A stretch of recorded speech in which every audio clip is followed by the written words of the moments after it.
পাকিস্তানের 1971 সালের পরাজয়টা তারা যে প্রতিশোধ হিসেবে নিয়ে কি করছে গ্রাসরুট লেভেল থেকে, আমি একজন সংবাদকর্মী হিসেবে আমি আমার জায়গা থেকে অনুসন্ধান করে যারা যারা নেতৃত্ব দিয়েছে, সেই ব্লগার হত্যা বলুন, সৎ সাংবাদিকদের হত্যা বলুন, 2001 থেকে 5 জামাত বিএনপি শাসন আমলে 11 জন সাংবাদিককে হত্যা করা হয়েছিল। মানিক সাহা ছিলেন বিবিসির সাংবাদিক, তাকে প্রকাশ্যে গ্রেনেড হামলা করে তার খুলি উড়ে গিয়েছিল। হুমায়ুন কবির বালু, গৌতম সাহা, প্রথমত হিন্দু, দ্বিতীয়ত সাংবাদিক, সংখ্যালঘু নিধন, নির্বিচার সংখ্যালঘু নিধন। এই কাজগুলো আমি জানি যে গণমাধ্যম সমাজের দর্পণ। আমার গণমাধ্যমে আসাটা আমার একটি ব্রত, এবং শুধুমাত্র আমার বাবা একজন ভাষা সংগ্রামী ছিলেন, বাবা মুক্তিযুদ্ধে নির্যাতিত একজন, তিনি সাংবাদিকতাও করতেন, গবেষণাও করতেন, তিনি একজন রাজনীতিবিদ ছিলেন, ব্যাংকার ছিলেন। তার একটি ব্রত ছিল পরাধীনতা থেকে মুক্তি করা দেশকে, এবং তিনি বঙ্গবন্ধু শেখ মুজিবুর রহমানের সাথে কারাগারেও ছিলেন, যার ধারাবাহিকতায় আমরা দেখি যে তাদেরকেই বারবার টার্গেট করেছে। একদম একদম নির্বাচনে যেখানে আর মাত্র কয়েক ঘন্টা বাকি, আমি একটু দেখাবো আপা আপনার এই বইটা, তারপরে আমরা শুনবো। আমি এই বইটা একটু দেখাবো কি কি হয় বাংলাদেশে। এই যে সূর্য বার্তা, সুমি খান, তিনি তার কাজের সব নিদর্শন এখানে তিনি লিপিবদ্ধ করেছেন। আজকে এই বইটা থেকে এতগুলো পেজ আমরা মার্ক করেছি। কি ভয়ঙ্কর ঘটনা ঘটে বাংলাদেশে। আজকে আমরা সুমি খান, যিনি বিশিষ্ট সাংবাদিক বাংলাদেশের, তার কাছ থেকে শুনবো যে বাংলাদেশে কি হয় এবং তার সঙ্গে কি কি হয়েছিল। তাকেও সারা রাত ধরে প্রশ্ন চিহ্নের সামনে বসতে হয়েছিল, সারা রাত তাকে ইন্টারোগেট করা হয়েছিল, সেই অভিজ্ঞতাও আমরা জানবো। যদি আপনি আমাদেরকে একটুখানি ধরে ধরে বলেন যে বাংলাদেশে কি ধরনের ঘটনা ঘটে, যদি একটু অল্প অল্প করে আপনার লেখা থেকে আপনি বলেন। এটা আসলে আমি একটুখানি বলতে হয় কি ইন্দিরা, বাংলাদেশকে টার্গেট করেছে পাকিস্তান অনেক আগে থেকেই। কেননা প্রথমেও বাংলাদেশকে স্বাধীনতা দেবে না, তারা সবসময় তাদের অঙ্গরাজ্য মনে করেছে। বাংলাদেশের সম্পদ লুটে পাকিস্তানকে সমৃদ্ধ করবে, একটি ধ্বংসপ্রাপ্ত দেশ। এবং তাদের টার্গেট হচ্ছে, যেহেতু বাংলাদেশের 3 দিকে ভারত আছে, বাংলাদেশের ভূমি ব্যবহার করে তারা ভারতকে ধ্বংস করবে। এটা কিন্তু আমার কথা নয়, তাদের যে জঙ্গিদের আমি ইন্টারভিউ করেছি সেই জঙ্গিরাই বলেছে। কেননা বাংলাদেশ ভারত সীমান্তের এখনও 4 ভাগের 3 ভাগ অরক্ষিত, সেই পথ দিয়েই তারা ঢোকে।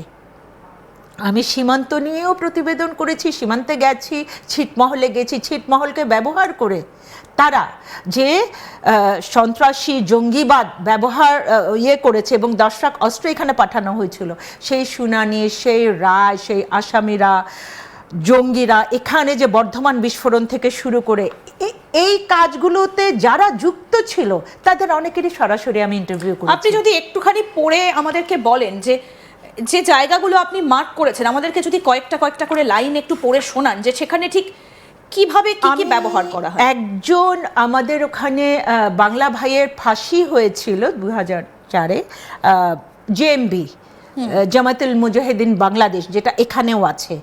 তো তারা মূলত জামাতে ইসলামেরই একটি অঙ্গ সংগঠন ছিল। যেহেতু জামাতে ইসলামকে দেশ স্বাধীনের পরে ধর্মভিত্তিক রাজনীতি নিষিদ্ধ করেছিলেন বঙ্গবন্ধু শেখ মুজিবুর রহমান, তারপরে বঙ্গবন্ধুকে সপরিবারে হত্যা, জাতীয় 4 নেতাকে হত্যা, প্রগতিশীল যুক্তিবাদী মানুষগুলোকে সিরিজ অফ কিলিং করে বাংলাদেশকে তারা মৌলবাদদের আশ্রয় তৈরি করেছে। এবং গোলাম আজম জামাতের বাংলাদেশে জামাতের পক্ষ থেকে 71 সালে আলবদর, আল শামস আর রাজাকার বাহিনী 3টে, ওরা কিন্তু 1-2টি সংগঠন করে না, ওরা অনেকগুলো করে ছায়ার মতো, যেমন জেএমবি করেছে, আনসারুল্লাহ বাংলা টিম করেছে, হিন্দাল করেছে, এগুলো সবগুলো জামাতেরই নেতৃত্বে করে প্রাইভেট ইউনিভার্সিটিগুলোকে টার্গেট করা।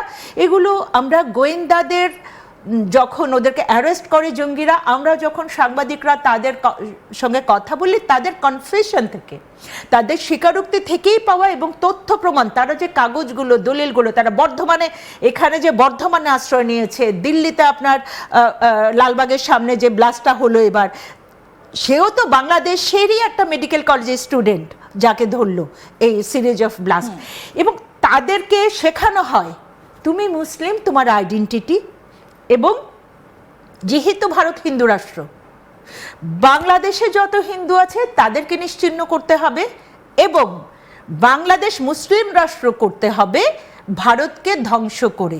আবার বাংলাদেশের মুসলিমরা মুসলিমই না ওদের কাছে। এটা জুলফিকার আলী ভুট্টো বাংলাদেশের মুসলমানদেরকে সাথে তুলনা করেছিল, সেটাও অনলাইনে অনেকে পাবে। সেই জায়গাতে আমি জনকণ্ঠে ছিলাম 14 সালে, তখন আমি series of report, investigative report করেছিলাম। জঙ্গি আস্তানায় 5 দিন ছিলাম আমি জঙ্গিদের ওখানে। আমি সেখানে ওদের নামটা ওদেরকে আমি গবেষক হিসেবে ওদের আস্তানায় গিয়েছিলাম এবং তাদেরকে আমি যখন জিজ্ঞেস করেছিলাম যে তাদের টার্গেট কি, সেই জঙ্গি আমাকে বলেছিল যে জামাতুল মুজাহিদিন গণতন্ত্রের প্রহরী হবে না, কারণ সেটা হারাম, এবং যারা যারা পাহারা দিচ্ছে শেখ হাসিনা সহ, হাসিনাকে যারা পাহারা দিচ্ছে তারা জাহান্নামে যাবে, খালেদাকেও যারা পাহারা দিবে তারাও জাহান্নামে যাবে। এবং আমাকে ইন্টারভিউতে বলেছিল, এটা আমি এই জঙ্গি নেতার, জঙ্গি সংগঠকের ইন্টারভিউ, সে বাংলা ভাইয়ের রক্ষী ছিল, হ্যাঁ, যাকে ফাঁসিতে ঝুলানো হলো, তার ইন্টারভিউ যেদিন করছি সেদিন 21শে আগস্ট ছিল 14 সালের। এবং সেই দিন টেলিভিশনেও আমরা সেই জেএমবির ফাঁসি এবং জঙ্গি মামলাগুলোর যিনি প্রসিকিউটর ছিলেন তার ইন্টারভিউ করছিলাম টেলিভিশনে সেদিন, সেটা দেখাচ্ছিল। তাকে তার পেছন দিকটা টিভিতে ছিল বলে সে আমাকে চেনে নি যে আমি সাংবাদিক। সে যা হোক, তিনি আমাকে বললেন যে হাসিনার গোয়েন্দারা ভীষণ চালাক হয়ে গেছে। তো আওয়ামী লীগের, আমি বললাম আপনাদের টার্গেট কারা কারা আছে? বলল আমাদের টার্গেট আওয়ামী লীগের জেলা নেতাদের আমরা প্রথম টার্গেট করেছিলাম। 64 জেলার সভাপতি, সাধারণ সম্পাদককে 17ই আগস্টের মতো একই দিনে হত্যার পরিকল্পনা করেছিলাম, যাতে হাসিনার মনে একটা ভীতি কাজ করে। কিন্তু সম্প্রতি আমরা এই পরিকল্পনা স্থগিত করেছি। আরেকটা লাইন আপনাকে একটু বলতে চাইছি, আমরা 2 দলে কামড়াকামড়ি লাগিয়ে দিব বিএনপি আওয়ামী লীগে, এই সুযোগে আওয়ামী লীগের কিছু নেতাকর্মীকে শেষ করে দেব, তখন দোষটা বিএনপির ঘাড়ে যাবে।